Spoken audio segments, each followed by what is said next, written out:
Salut à tous!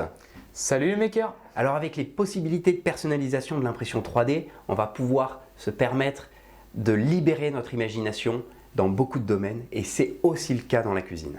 Mais attention à ne pas faire n'importe quoi. On va voir ensemble si l'utilisation du PLA est bien appropriée pour les ustensiles de cuisine et comment l'utiliser sans risque. Ouais, parce que ça peut paraître simple comme ça, mais il y a plusieurs points de vigilance et il faut faire attention.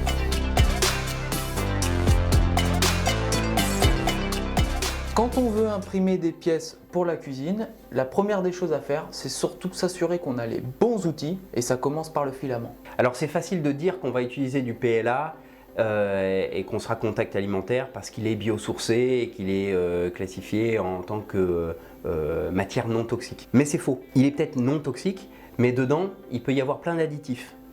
Par exemple, des additifs pour améliorer ses caractéristiques mécaniques, mais aussi pour apporter de la couleur. Certains pigments ne sont pas contact alimentaire. Le bon réflexe à avoir, c'est d'utiliser essentiellement du PLA contact alimentaire.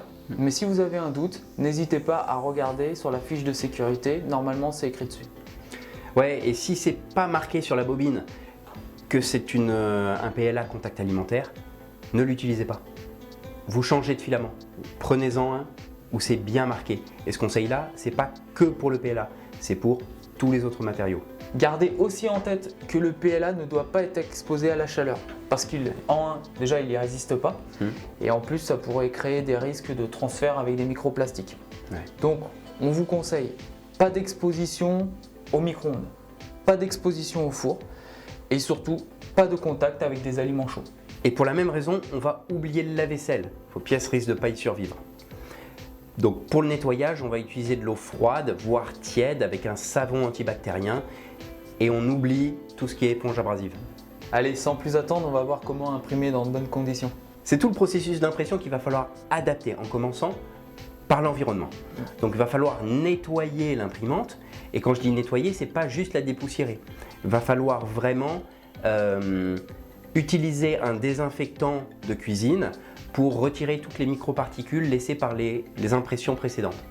Mais vraiment, l'idéal, c'est d'avoir une tête d'impression dédiée au contact alimentaire.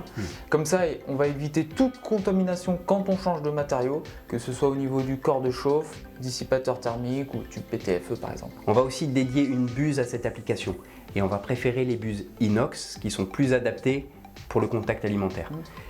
Les buses laiton, elles ont un problème. Certaines ont du plomb à l'intérieur. Alors on ne sait pas en quelle quantité, en quelle toxicité, mais par précaution, on va les éviter. Le processus d'impression va être le même que pour les impressions normales. La seule différence, c'est que pour que les pièces soient saines, il ne faut pas qu'il y ait de sous-extrusion qui pourrait devenir des nids à bactéries. On fera attention aussi qu'il n'y ait pas de petits résidus qui pourraient se détacher et que vous pourriez ingérer. On va devoir aussi nettoyer le modèle pour éliminer les particules ultra fines produites lors de l'impression. L'idéal, c'est de le faire à l'eau claire et au savon. À partir de là, on peut considérer qu'on a une pièce contact alimentaire. Mais l'impression 3D a encore une contrainte. C'est la porosité des pièces imprimées. Et c'est vrai que le procédé de superposition couche par couche de l'impression 3D va laisser quelques espaces vides dans lesquels vont pouvoir se nicher des bactéries ou des moisissures. Oui. Alors, d'ailleurs, si on prend cette pièce par exemple, qui paraît saine, on va la regarder au microscope et on va voir ce qu'on y trouve. Et tu dis ça parce que c'est un coq ou... Non, il n'a pas dit au microscope. Oh, énorme blague! On va essayer de zoomer un maximum pour faire la différence entre ce que vous pouvez voir à l'œil nu et ce que l'on ne peut pas voir à l'œil nu. Ici, en s'approchant, on peut distinguer une légère délamination intercouche. Donc là, on a une pièce qui est relativement bien imprimée sur cette partie-là. Là, on voit un premier boudin. Et ici, il y a pas mal de choses. Donc on voit une première contamination noire en partie haute, qui vient soit de la bobine, ou qui a peut-être été contaminée ultérieurement. On voit aussi des points blancs, qui sont des microplastiques en surface de notre impression,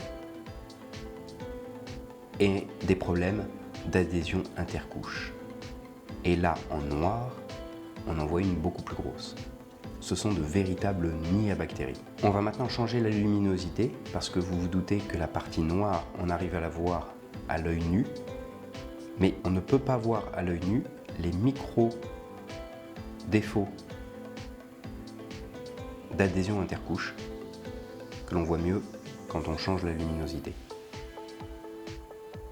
On va aussi différencier les usages. Il faut savoir si la pièce va être en contact ponctuel ou en contact prolongé avec les aliments. La mise en contact ponctuel, ça va surtout concerner les pochoirs, les emporte-pièces et les éléments de décoration. Ça peut aussi être des ustensiles comme les marises ou les bus de pâtisserie. Pour ces applications, la seule vraie contrainte finalement, c'est de bien nettoyer les pièces entre chaque utilisation. Et on se limitera à des objets qui rentreront en contact avec des aliments solides et froids. Et si il y a dégradation de votre impression, ça part à la poubelle. Ce sont des précautions à prendre pour éviter le transfert de microplastiques dans votre alimentation. Par contre, pour les objets en contact prolongé avec les aliments, là, l'idéal, c'est d'utiliser un post-traitement. Ouais, on vous en conseille deux. Le premier, c'est les vernis époxy et le deuxième, c'est les vernis polyuréthane qui sont très bien.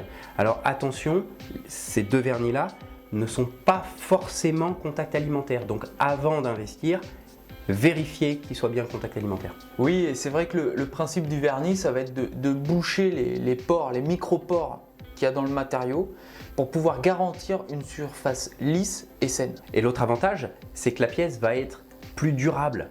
Donc on vous conseille de post-traiter tous les ustensiles que vous allez utiliser régulièrement. Alors pour répondre à notre question initiale quand même, du PLA dans la cuisine, oui, mais avec un certain nombre de précautions. Et selon un rapport WWF de 2019, il paraîtrait qu'on ingurgiterait déjà jusqu'à 5 grammes de plastique par semaine, ce qui est l'équivalent d'une carte bleue. Donc n'en rajoutez pas trop, faites-vous plaisir avec vos impressions, mais ne vous mettez pas en danger. Cette vidéo est déjà finie les amis, alors si elle vous a plu, n'hésitez pas à vous abonner, activer la cloche et I will be back.